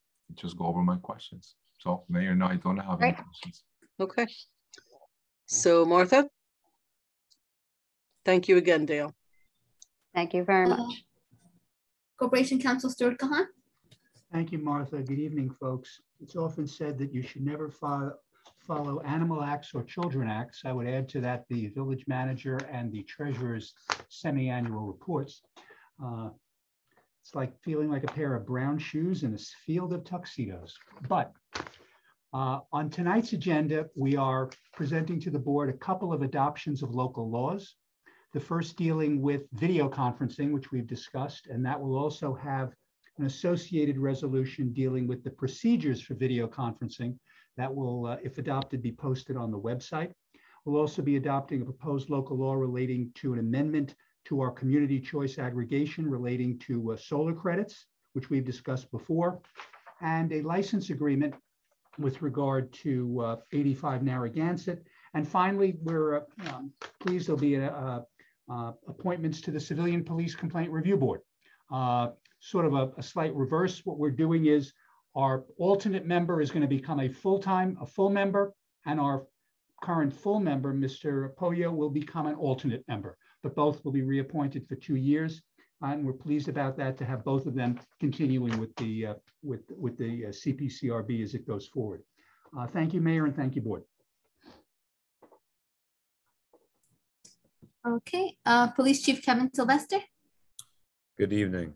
Great deal of community outreach going on in the police department right now. A lot of things going on over the last few weeks and a few things coming up. Over the past few weeks, police officers have participated in field day as the school year ended up. We worked with teachers and staff members at Claremont School, A&M Dorner Middle School, and Park School to serve lunch, play games, and help out with field day. We've hosted Cops and Kids Kickball. we took a group of kids on a trip to the Rockland Boulders baseball game. As the board knows, the donation of those tickets was approved in our last legislative session. Earlier tonight, there was a Chess with Chavez event in Market Square from 6 to 8:30, so that's already wrapped up. Coming up in the future, our first block party in the last 2 years now is scheduled for July 20th on Broad Avenue, so that's coming up soon. On July 23rd, tomorrow morning, we'll be announcing for July 23rd a movie night and camp out in Cedar Lane Park, where police officers will be hosting a camp out outdoor program for kids to watch a movie and then sleep over in the park with us. Today, I got notice that Westchester County has finally fully executed the contract for our mobile crisis unit, so hopefully that'll be up and running tomorrow. And this morning, we got notice that Detective Chavez and I have been approved to present at the International Chiefs Annual Conference on our dual language communications program. So exciting. Where is that taking place? That is in Dallas. Oh. And that's where he's receiving his 40 under 40 award that he won last year. So he was. Oh, I would have liked to go to that. I don't think I made the connection that it's, I think I've asked you this before. I don't think I ever realized it's in Dallas. So I would love to go to that, but okay. Thank you. Police department tonight. Thanks. If I could just step back to the crisis, the mobile crisis that is getting, is that a kickoff tomorrow? What exactly, you went through that so quickly. I just want to understand what that was. I don't know. I got the contract signed today. So tomorrow we'll be speaking with our workers. They've been here on a number of days, familiarizing themselves with the streets here and meeting with staff and getting to know the lay of the land. But now that the contract is signed, we're going to have to figure out how it works operationally. That's been the way it's played out in every other jurisdiction. There isn't a, this is a new program and every jurisdiction is handling it a little bit differently. So since these folks haven't actually done this program before, and neither have we, we're going to be figuring out how it works. So tomorrow morning, I'll be on the phone with them to find out what their schedules are and when they'll have people available to start coming here. As of right now, they're available by telephone, so we can call them if we need them. But in terms of their presence in the building and whether they've signed contracts with the other municipalities in our catchment area, that's information we'll still have to find out tomorrow. Right, and my recollection is a lot of this, and I think Trustee Lopez will correct me if I'm wrong, because he was involved from day one, as were you, Chief, that part of the request for the police reform and reinvention was about crisis units of some form or another. And we always said in Ossing, it really belongs at the county level. So it seems, and I know that there was a kickoff in Portchester, but it just feels like this should get some more kudos and attention for the Ossining Police being the location for this kickoff, because it's not just for Ossining, it's a little bit bigger than us. And I'd love to, like, sort of, when you guys sort of conclude about what it's going to really look like, I think it deserves like more kudos and accolades for the police department and the folks who are involved with the crisis unit, so that people know that it exists, that it's come about. I believe it's a 3-year commitment by the county. I think it should get more of a notice, and that people should know more about it and understand that it's available, if you will. So there are a number of reasons why, I don't know, maybe next week, Chief, you and I could talk about, you know, by then maybe you guys will have a more of a solidified plan. As you said, everything is, you know, first time out, it's new. So maybe a call next week so we can talk about what you guys landed on and what it looks like and how many people and all that sort of stuff. Does that make sense? Yeah, I believe the press event that was in Portchester was the kickoff for the program at large, and that was the county executive's call. That wasn't, I don't know that the local municipalities, I think that would have to be a discussion with the county as far as. No, I will, and I will be having that discussion, but I'm interested locally in letting our people know that in Ossining, the police department has stepped up and stepped out and has been working on it, and it's here and it's happening. And I think people will be interested to hear that. And if the county executive wants to come, that's great too. But I think this is great. I because it came out, it was birthed in different ways. So I think that there will be people that would be interested in that. So let's talk next week. Maybe we could get sort of more granular about what it looks like here in Ossining. So I think that's cool. Okay. Any other questions, comments for the chief? I think it's your turn, Martha. Okay, is there anybody here from the public that would like to make an organizational announcement? If so, please raise your virtual hand. Seeing no one, is there anybody here who would like to comment on any of the resolutions on tonight's agenda? If so, please raise your virtual hand. No one. No one? Okay. So we're going on to Village Board resolutions, approval of minutes, June 15, 2022. Resolved that the Board of Trustees of the Village of Austin hereby approves the minutes of the June 15, 2022 regular meeting as presented. Do I have a motion? So moved. Second. Any comments? Yeah, I'm going to abstain. Martha? All those in favor? Aye. Opposed? Okay. Approval of minutes, June 22nd, 2022. Resolved that the Board of Trustees of the Village of Austin hereby approves the minutes of the June 2022 special meeting as presented. So move. Second. Comments? All those in favor? Aye. Aye. Opposed? Okay. Approval of voucher detail, July 6, 2022. Resolved that the Board of Trustees of the Village of Austin hereby approves the voucher detail report dated July 6, 2022 in the amount of $755,895.76. Did I have a motion? So move. Second. Comments? Martha? All those in favor? Aye. Aye. Aye. Opposed? Okay. Adoption of proposed local law 6, 2022 as local law 4 of 2022, a local law adding a new chapter 57, video conferencing by public bodies to the Village of Austin Code.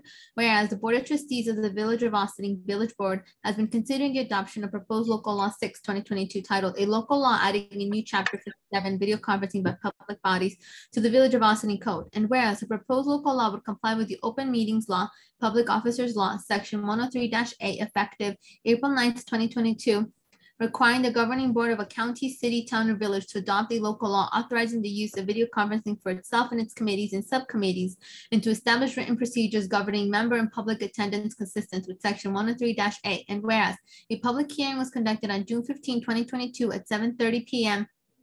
via the Zoom platform pursuant to Executive Orders 11 and 11.7, affording the public the opportunity to comment on the proposed local law. And whereas a public hearing was closed on June 15, 2022, and whereas there are no impediments to approving proposed local law 6 of 2022 as local law 4 of 2022, now therefore be resolved that the Board of Trustees of the Village of Austin hereby adopts proposed local law 6, 2022 as local law 4 of 2022 and directs that said local law be filed and or distributed in accordance with the applicable law. Do I have a motion? So moved. Second. Any comments? Martha? All those in favor? Aye. Aye. Roll call, please. Oh, Roll call. My apologies. Thank you. Okay, Trustee Ritchie, Aye. Trustee White, Aye. Trustee Quesada, Aye. Trustee Lopez, Aye. Mayor Levin. aye. Adoption of procedures for video conferencing of public meetings, whereas the Board of Trustees has adopted local law 4 of 2022, adding a new chapter 57 to the Village Code, video conferencing by public bodies. And whereas Section 103-A of the Open Meetings Public Officers Law, effective April 9th, 2022, require the governing board of a county, city, town, or village to adopt a local law authorizing the use of video conferencing for itself and its committees and subcommittees, and to establish written procedures governing member and public attendance consistent with Section 103-A. Now therefore be it resolved that the Board of Trustees adopts the following procedures for video conferencing of public meetings, with procedures will be published on the village's website and posted at the clerk's office and at the Village of Austin Planning Department. Do I have a motion? So moved. Second. Comments? Martha? All those in favor? Aye. Aye. Opposed? Okay. Adoption proposed local law 7, 2022 as local law 5 of 2022, a local law amending Chapter 10 Community Choice Aggregation Energy Program of the Village of Austin Code. Whereas the Board of Trustees of the Village of Austin Village Board has been considering the adoption of proposed local law 7, 2022 titled a local law amending Chapter 10 Community Choice Aggregation Energy Program of the Village of Austin Code. And whereas a proposed local law would amend Chapter 10 by allowing participating local governments, including the Village of Austin, to procure energy services such as energy supply and community distributed generation credits for eligible customers will have the opportunity to opt out of the procurement while maintaining transmissions and distribution service from the distribution utility. And whereas a public hearing was conducted on June 15, 2022 at 7:30 p.m. via the Zoom platform pursuant to Executive Orders 11 and 11.7, affording the public the opportunity to comment on the proposed local law. And whereas a public hearing was closed on June 15, 2022, and whereas there are no impediments to approving proposed local law 7 of 2022 as local law 5 of 2022, now therefore be resolved that the Board of Trustees of the Village of Austin hereby adopt proposed local law 6 of 2022 as local law 4 of 2022 and directs that said local law be filed and or distributed in accord with the applicable law. Do I have a motion? Martha, before you do that, the resolved paragraph needs to be revised. My apologies, Board. It should say resolved that the Board of Trustees of the Village of Austin hereby adopts proposed local law 7 of 2022 as local law 5 of 2022. And if we could have a motion to adopt that as so amended, I would appreciate it. So moved as amended. Second. Martha, you can go to the vote. Sure. Okay, Trustee Fritchie? Aye. Trustee Lopez? Aye. Trustee White? Aye. Trustee Quesada? Aye. Mayor Levin? Aye. Okay. Authorization to sign a license agreement with Vivian K. Lozano and Carlos E. Lozano, 85 Narragansett Avenue. Resolved that upon review by the Corporation Council, the village manager is authorized to sign a license agreement with Vivian K. Lozano and Carlos E. Lozano regarding property located at 85 Narragansett Avenue and identified on the tax maps of the Village of Austin in Section 90.05, Block 1, Lot 18, and said license agreement relating to the existing retaining wall, which currently extends into the village's right-of-way. Do I have a motion? So moved. Second. Comments? Yeah, Stuart, did we, what was the end result of that? I know we talked about it in different situations. They're just gonna repair it and we're just doing the agreement. Is that what I'm understanding? That's correct, Trustee Fritchie. They are intending to repair it. I've been in communication with them because the estimates they're getting are somewhat high. So what they're going to do is they're going to get a little bit of time to actually get the repairs completed. In the interim, they will be maintaining the wall, keeping the sidewalk clear and just watching it. But they basically asked for a little bit of time only because it's tough to raise the amount of funds that they need right now to make that repair. But I discussed this with both Paul Fraioli and Joe Augustinelli, and they were okay with that. And I've sent the proposed license agreement to the Lozanos for them to review. And that's where we are right now. But they are planning to proceed with the repairs. I have asked them to provide to both building and DPW essentially what they intend to do. Because I know one of the mayor's concerns was to keep the sidewalk at the appropriate width so that can be done. I have mentioned to them, Trustee Fritchie, the possibility of installing some sort of fencing like they have there now so that can be maintained. So they will be looking into those issues with their contractor to get that work done. And as we've indicated, we have maintained the stones from that wall, and when they're ready to proceed with their work, we will deliver those stones to the Lozanos. The Okay. plans, oh, sorry, Bob. This doesn't have to go for any variance or nothing, right? Just it's on our property, so it's okay then. I'm just right. wondering. There's no variance that's required. There's nothing in terms of any land use board approvals. All right, thank you. Go. I also want to point out that it is our belief that some of the damage or the accelerated damage is done. They're on a hill and they have an in-ground pool and the drainage, which may have caused some of the issues. And so it should include that somebody looked at the drainage coming from their pool so that in 4 years, we're not having the same conversation. And the fact that something's expensive is, from my perspective, that thing's been like that for quite a while, by the way. I drive by there all the time. It's their responsibility and the pool is their responsibility. So I just want that added in there and not forgotten, because water coming off a pool is, I think, part of the problem in the way. And they've got a lot of cement and a lot of other stuff on that property. So we just need to guarantee that this is done as correctly as possible. We'll make them aware of that, Mayor. And I do know that when this problem was first sort of brought to our attention, I know that both Joe Agostinelli and Paul Fraioli met with the owners with regard to redirecting some of that water, which was in fact coming off of the hill, because as you correctly point out, the swimming pool was an addition after the Lozanos purchased the house. So was the concrete. Right, but that's the point. The wall was there before, but the pool and the concrete were additions subsequent to their purchase. Yep. Okay. I think, Martha, we're on a vote. Unless somebody else has comments. I don't think so, though. Okay, Martha? All those in favor? Aye. Aye. Aye. Opposed? Okay. Appointments to Civilian Police Complaint Review Board. Resolved that the Board of Trustees appoints the following individuals to the Civilian Police Complaint Review Board, CPCRB, for 2-year terms commencing on June 24th, 2022. Tracy McAllister, full member. Joaquin Poggio, alternate member. And be it further resolved that the Board of Trustees thanks Ms. McAllister and Mr. Poggio for their service to the village as volunteer members of the CPCRB, and the board looks forward to the members' continued active participation in the CPCRB's activities. Do I have a motion? So moved. Second. Comments? Anybody? Okay, Martha? Okay. All those in favor? Aye. Aye. Opposed? Okay. Is there Who's sending them a note? Anybody? Mayor, I can do that. Unless Trustee Lopez, you want to. I'll leave it up to you. It's all you, Stuart. Okay, you got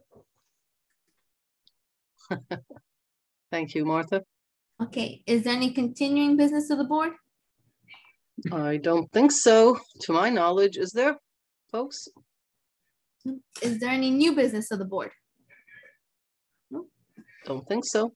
Is there anybody here from the public who would like to address the boards on issues not relating to the agenda, but of relevance to the common good of the village? If so, please raise your virtual hand. We have someone. What's the time so that I can time it? It's visitors shall be accorded 1 3-minute opportunity. People do not speak twice to address the boards. I'm reading it off our. Oh yeah, no. Yeah, I knew that. I just wasn't sure if it was 3 minutes or 2 minutes. Okay. That's 3. All right, no problem. All right, Mr. Fry, I'm going to bring you over. If you can please turn on your camera and unmute yourself, please.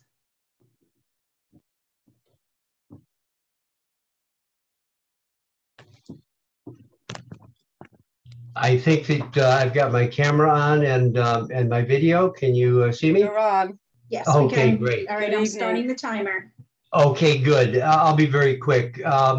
I wondered if I could share my screen. I have a letter on the screen here.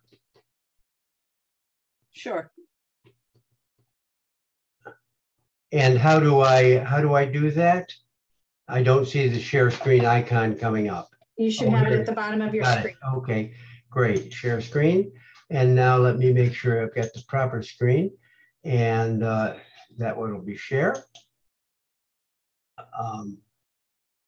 Good, I think, excellent, I think you can see. Well, first of all, let me start off by saying how tremendously well impressed I was with the presentation that Karen DeTore did at the beginning of this meeting. And I know that it's an absolute mountain of work, but it was very, very well and clearly done. And I know that everyone on the board has done a lot of work behind the scenes to make the DRI thing happen, to make all of the other projects happen. So first of all, great job, everyone. I'm speaking tonight on what seems like a fairly simple issue. There's no question that the Board of Trustees is a legislative body who write the zoning code. There's also no question that the Planning Board administers and enforces that code. We've run into a situation where, what happens if the Planning Board makes some errors in administering that code? And I asked the question, I said, well, then you should reach out to the legislative body. First of all, I wanted to congratulate you and encourage you to continue your review of the code and the clarifications. And there's one particular clarification that will help with this particular problem that's in front of you. What has happened here is a letter was written to by, I hope you see that, Gordon and Svensson, to the planning board. This letter, June 28th, was submitted on June 28th and distributed on June 28th. As shown in the letter, under the next yellow highlight, my clients are concerned the letter this office submitted on March 30th, outlining substantial legal problems with the project, was not posted, and it actually wasn't posted until June 27th. So the planning board proceeded without the benefit of a letter very much like this one, and this delay prevented review of the legal deficiencies. At the next highlight, it states very clearly the project fails to comply with village zoning and should be rejected for 3 reasons. I don't see a timer. I'm sorry. In any case, and this relates to one of the particular codes that you have. Mr. Fry, you have, because it took you time to put this on, you have about half a minute left. Okay, thanks. In any case, there are the 3, one of the things you're working on, the footnote shows 270-30A12, which you are working on, and I hope you will continue that and pass that.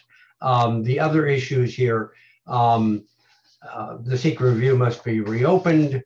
The project does not qualify for architectural approval. I can see I'm not going to get through all of this. So all this letter was sent to each of you, and I would ask you kindly to go ahead and read it. And let me close by getting back to the basics. Number 1 law in the Village of Ossining, zoning in the basic purposes, page 1, Article 1, general provisions. The purposes include maximum protection of residential areas and the provision of privacy for families. So in all we're doing here, I would ask that you remember that those are the golden standards. That's what we're trying to do every time we do any individual project, obviously, the DRI.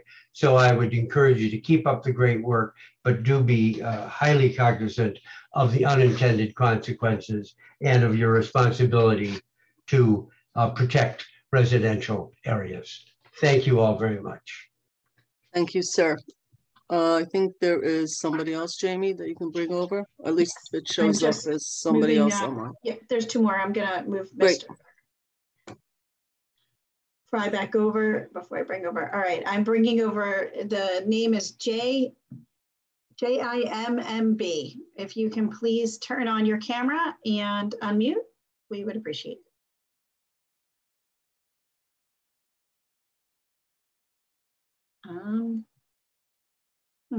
Are you seeing anybody? I am trying to move him over. It's just there's a delay. Okay. Or her, whomever. We may not be able to. If it doesn't work, then we can just allow the person to speak, which is what the system does. That's Maddie. Are you able to bring him over? Or her? I don't know who that or is. Can you bring they over? I am working on it. Yeah. So I think in the meantime, if you'd like, we can just do the. But Aaron Moore. Aaron Moore has his hand up too. I know his hand up was after this person though. Oh. Okay. Yep, not able to, Jane. Okay, so I'm just going to give that person an opportunity to speak. So JIMMB, I've brought you over. If you can unmute. I'll give you 10 seconds. I'm timing it now. If you don't answer, then we're gonna pull that down. Okay. Sure.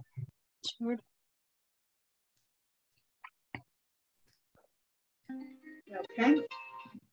All right. So I am taking that down. So now, Aaron Moore. Aaron Moore, I'm bringing you over.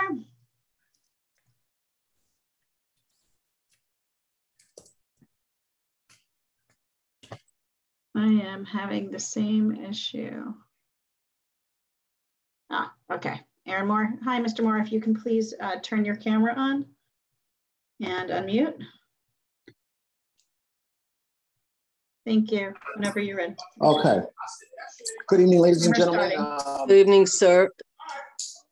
My concern is about the 14 Water Street project, which has been an issue for the last several months. Anyway, I'm going to start by saying that I first came to Ossining in 1966.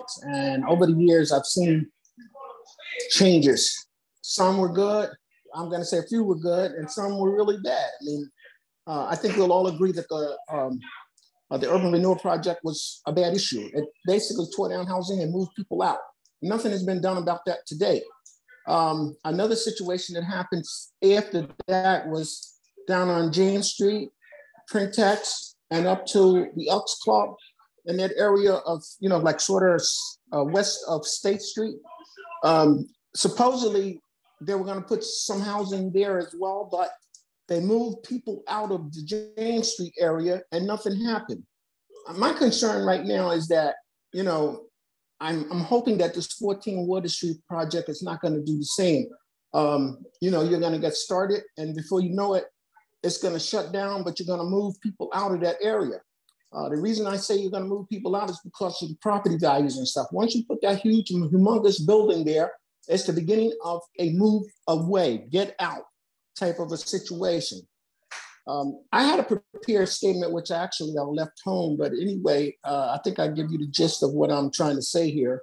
I happen to think that if you want to make apartments for upper middle class people to come from New York City or wherever they're coming from, then you should put those apartments in an upper middle class residential area. Why move out people that's comfortable here, that's been here for years, who bit the bullet, who's got started? I mean, this is not correct. This is not right. I'm gonna, and one other thing I'm gonna say, I hope it's not as a result of you're trying to move Black people out of the area, because over the long run, that's what it looks like. So, thank you very much. You guys have a good evening, and reconsider that Water Street project. 14 Water Street project. Right. So 14 Water Street is a vacant property that was sold to a developer that has changed through many iterations and much smaller than it used to be. A very short walk away is a 109 unit affordable housing project that's also going up, creating affordable units. So I think that there's work, and there's been lots of conversations for years about creating housing on the waterfront for lots of different people, and to create also retail space to enliven that area. And that's sort of what is part of the projects that were discussed earlier in the presentation by the village manager. And looking at the whole master plan together is really what I think everyone that is trying to make the best use for as many people as possible in the village, currently in the village in the future. And I hope that we will all be better off in 10 years or 15 or 20 years. And there's no question that, I guess it's way before I lived here, and I've been here for 30 years. So I think it was in the 1970s that urban development happened here and tore this community apart and in half, actually, as a lot of that also happened in other communities around the New York State area. And it's created a lot of distrust. I certainly don't blame anybody for the distrust, because it is exactly what it did. And there was supposed to be all sorts of stuff happened after that never did by the state government, and it didn't happen. I'm hoping that this time the management of all the projects that we looked at today, it equals, if I counted it right, something like 25 different projects will improve the quality of life and the infrastructure and the environmental issues, from the waterfront to 200 Mill down and up Route 9, the community center, and all the different aspects of all of our neighborhoods in the downtown. And that is the hope of all of those projects that we discussed today. So I thank you for your input, Mr. Moore. Are there any more hands up?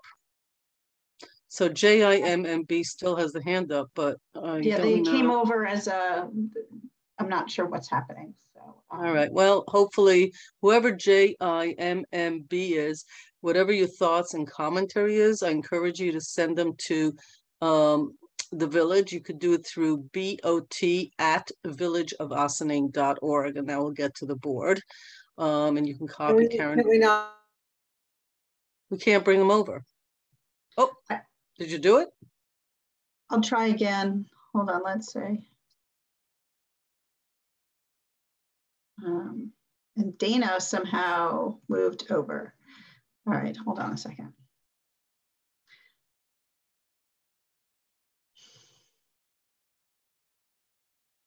So I think in clicking there, it somehow clicked on Dana because the order changed and I moved her over by mistake.